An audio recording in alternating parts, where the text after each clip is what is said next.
আসসালামু আলাইকুম, শুভেচ্ছা সহ আমন্ত্রণ জানাচ্ছি দেশের এবং দেশের বাইরের সকল দর্শক শ্রোতাকে চ্যানেল আই সংবাদ আয়োজন নিয়ে বার্তাকক্ষে রয়েছি আহমেদ মেহেদী হাসান।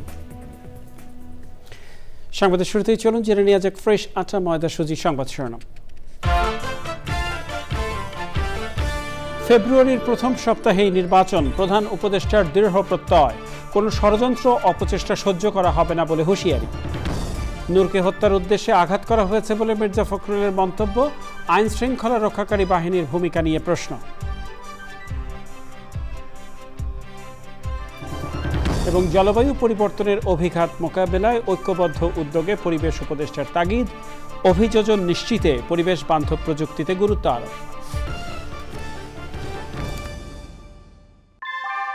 ভূমিকম্প সহনীয় মোস্ট ডিউরেবল দেশের প্রথম থার্মেক্স রড সালাম স্টিল। সালাম স্টিল বোঝে ডিউরেবিলিটি। সালাম স্টিল, মোস্ট ডিউরেবল স্টিল।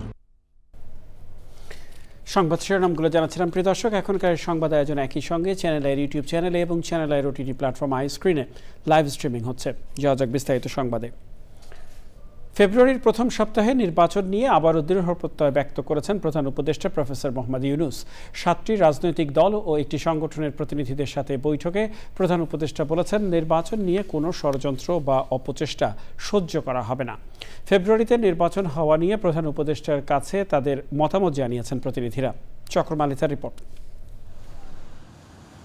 বর্তমান রাজনৈতিক পরিস্থিতি এবং ফেব্রুয়ারিতে নির্বাচন নিয়ে আলোচনার ধারাবাহিকতায় প্রধান উপদেষ্টা প্রফেসর মোহাম্মদ ইউনূস বৈঠক করলেন এবি পার্টি, নাগরিক ঐক্য, গণসংহতি আন্দোলন, গণ অধিকার পরিষদ, এলডিপি, ইসলামী আন্দোলন বাংলাদেশ, জাতীয় গণফ্রন্ট এবং হেফাজতে ইসলাম বাংলাদেশের প্রতিনিধিদের সাথে। মঙ্গলবার বিকেলে প্রধান উপদেষ্টার সরকারি বাসভবন যমুনায় বৈঠক শেষে বাইরে অপেক্ষমান সাংবাদিকদের সাথে কথা বলেন রাজনৈতিক দলের নেতারা। এই সংস্কার বিচার ছাড়া একটা সুষ্ঠু সঠিক নির্বাচন হবে না। নির্বাচনের মাধ্যমে নির্বাচিত প্রতিনিধিরাই দেশ শাসন করবেন।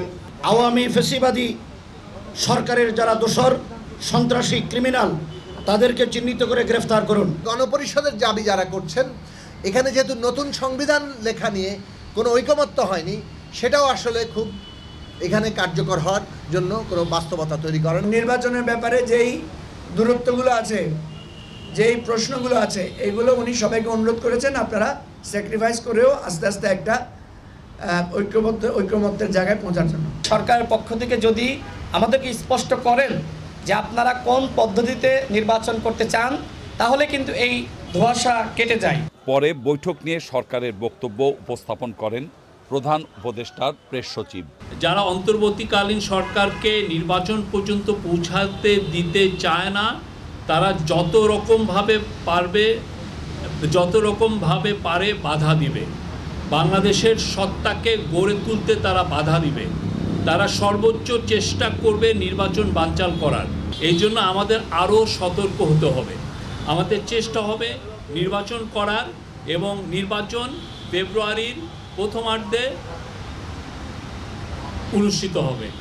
প্রেস সচিব জানান, নুরুল হক নূরের উপর হামলার ঘটনায় এক সদস্যের বিচার বিভাগীয় তদন্ত কমিটি গঠন করা হয়েছে। তাকে উন্নত চিকিৎসার জন্য বিদেশে পাঠানোর সিদ্ধান্ত নিয়েছে সরকার। চকর মালিথা, চ্যানেল আই, ঢাকা। গণ অধিকার পরিষদের সভাপতি নুরুল হক নূরকে হত্যার উদ্দেশ্যে আঘাত করা হয়েছে বলে মন্তব্য করেছেন বিএনপি মহাসচিব মির্জা ফখরুল ইসলাম আলমগীর। দুপুরে ঢাকা মেডিকেল কলেজ হাসপাতালে তাকে দেখতে গিয়ে বিএনপি মহাসচিব নূরের উপর হামলার ঘটনায় আইন শৃঙ্খলা রক্ষাকারী বাহিনীর ভূমিকা নিয়ে প্রশ্ন তোলেন। মির্জা ফখরুল বলেন, ওই ঘটনায় বিচার বিভাগীয় যে তদন্ত কমিশন গঠন করা হয়েছে তা দ্রুত শেষ করে ব্যবস্থা নেওয়া উচিত। নূরকে দেশের বাইরে চিকিৎসা ব্যবস্থা নিতে সরকারের প্রতি আহ্বান জানান তিনি। এর আগে দুর্বৃত্তদের হামলায় আহত জাতীয় গণতান্ত্রিক পার্টি জাকপার সভাপতি খন্দকার লুৎফর রহমানকে দেখতে ইসলামী ব্যাংক হাসপাতালে যান মির্জা ফখরুল। সে সময় তার স্বাস্থ্যের খোঁজ খবর নেন এবং দ্রুত সুস্থতা কামনা করেন তিনি। হামলার নিন্দা জানিয়ে অপরাধীদের দ্রুত গ্রেফতারের দাবি জানান বিএনপি মহাসচিব।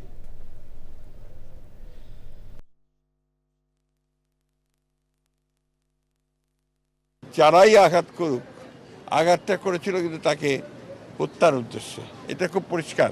কারণ ফ্যাটাল একদম সমস্ত অভ্যুত্থানের পরেও এখন যে ল এনফোর্সিং এজেন্সিস আমাদের নেতাদের উপরে এভাবে আক্রমণ করে, সাধারণ মানুষকে তারা কি করেছে চিন্তা করেন।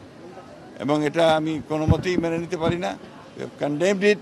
এবং আমি মনে করি যে এটা অতি দ্রুত যে বিচার বিভাগীয় তদন্ত দিয়েছেন চিফ অ্যাডভাইজার, সেটা শেষ করে তার ব্যবস্থা নেওয়া উচিত। কেবল টিকে থাকার প্রশ্ন নয়, ভবিষ্যৎ প্রজন্মের নিরাপত্তা এবং বহু রাষ্ট্রের অস্তিত্ব রক্ষায় জলবায়ু পরিবর্তনের অভিঘাত মোকাবেলায় ঐক্যবদ্ধ উদ্যোগের বিকল্প নেই বলেছেন পরিবেশ উপদেষ্টা সৈয়দা রিজওয়ানা হাসান।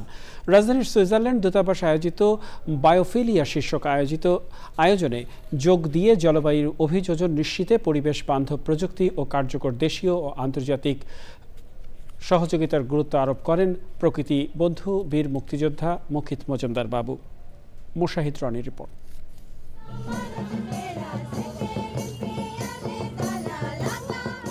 লোকসঙ্গীতের আবেশী সুর আর কথা বলে দেয় সমাজ, সংস্কৃতি আর সভ্যতার পথ চলা মূলত প্রকৃতির সমান্তরাল।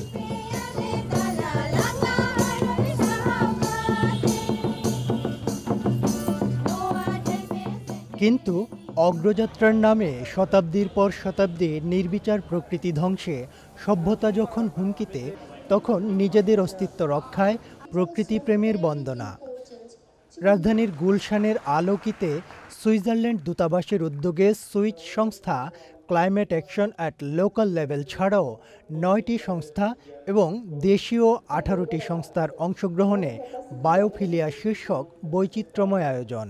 আমরা চাই ক্ষতিগ্রস্ত মানুষ যেন নিরাপদ আশ্রয়, শিক্ষা ও স্বাস্থ্যসেবার সুযোগ পায়। নির্ধারিত আলোচনায় বক্তারা প্রান্তিক জলবায়ু অভিযোজন নিশ্চিত ও বিপন্ন বাস্তুতন্ত্র পুনরুদ্ধারে গুরুত্বারোপ করেন।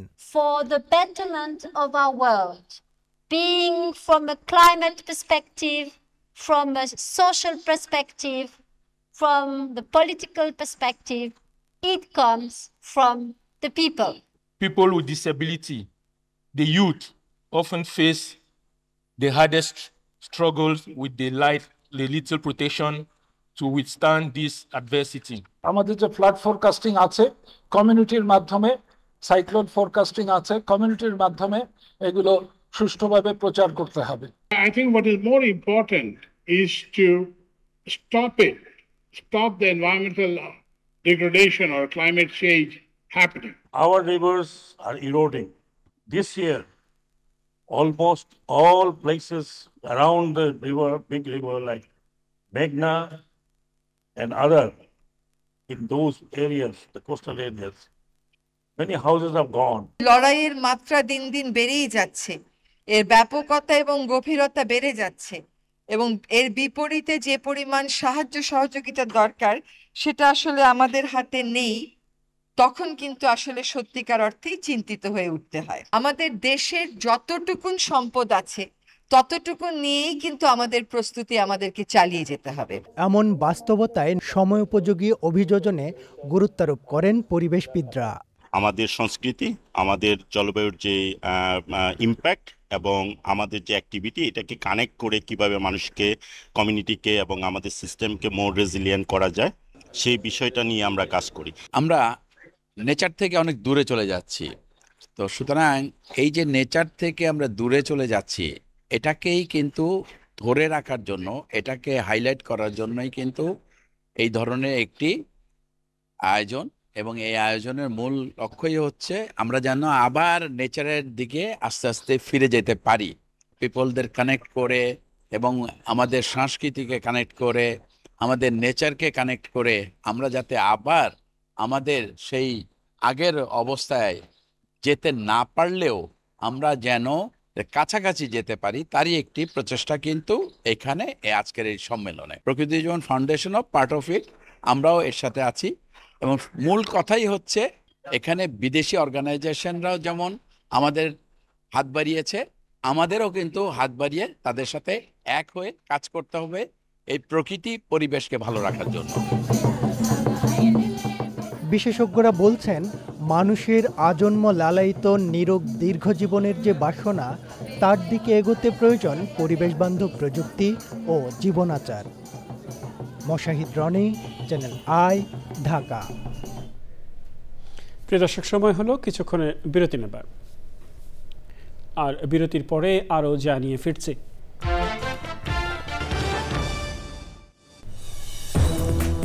বিরতির পর আবারও ফিরে এলাম চ্যানেল আই সংবাদে। নীলফামারীর উত্তরা ইপিজেডের শ্রমিক অসন্তোষকে কেন্দ্র করে শ্রমিক হত্যার প্রতিবাদে বিক্ষোভ মিছিল করেছে জাতীয় নাগরিক পার্টি এনসিপির শ্রমিক উইং। হামলা বন্ধ না হলে আবারও অভ্যুত্থান করে রাষ্ট্র ব্যবস্থা ভেঙে দেয়া হবে বলে হুঁশিয়ার করেন দলটির যুগ্ম সদস্য সচিব জয়নাল আবেদিন শিশির।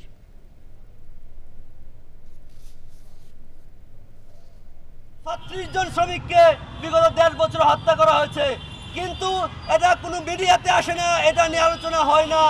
আমরা কষ্ট করে বলে দিতে চাই, এই যে হত্যা, এই হত্যার আমরা বিচার চাই, এই হত্যার বিচার বিভাগীয় তদন্তের মাধ্যমে বিচার চাই। আমিন জুয়েলার্স আন্তর্জাতিক সংবাদ।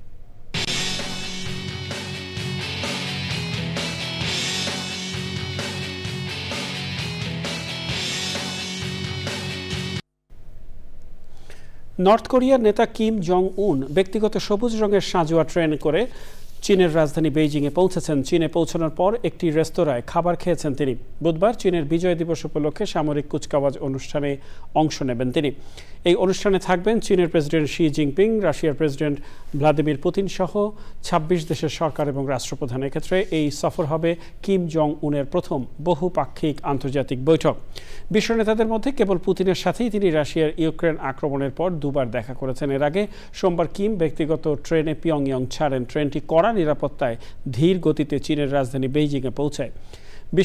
বিশেষ ট্রেনটি নর্থ কোরিয়ার নেতারা কয়েক দশক ধরেই ব্যবহার করছেন। গণমাধ্যমের তথ্য মতে সাঁজোয়া এই ট্রেনটিতে প্রায় ৯০টি বগি রয়েছে, যার মধ্যে রয়েছে সম্মেলন কক্ষ, দর্শক কক্ষ এবং শয়নকক্ষ। এক্সিম ব্যাংক বাণিজ্য সংবাদ।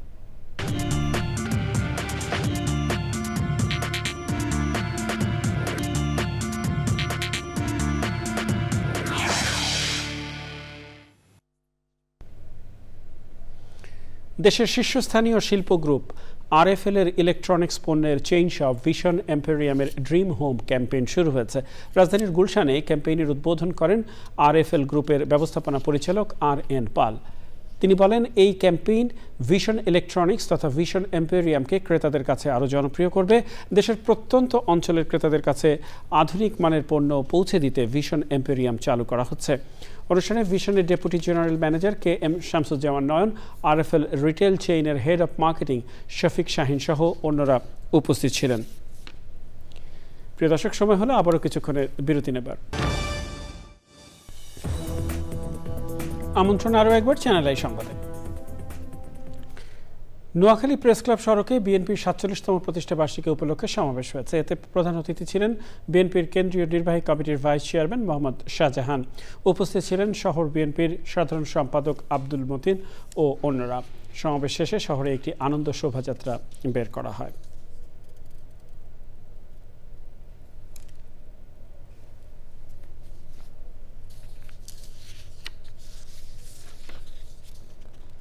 জানাবো খেলার খবর।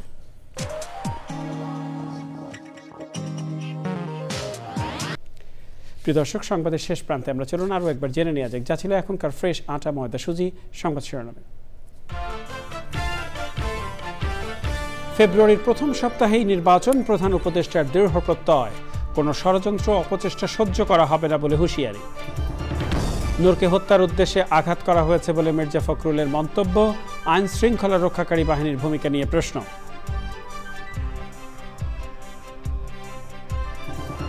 এবং জলবায়ু পরিবর্তনের অভিঘাত মোকাবেলায় ঐক্যবদ্ধ উদ্যোগে পরিবেশ উপদেষ্টার তাগিদ। অভিযোজন নিশ্চিতে পরিবেশ বান্ধব প্রযুক্তিতে গুরুত্ব আরোপ। এরই সাথে শেষ করছি এখনকার সংবাদ আয়োজন। সংবাদে এতক্ষণ আমাদের সাথে থাকার জন্য সংবাদ টিমের সবার পক্ষ থেকে আপনাদের আবারও শুভেচ্ছা।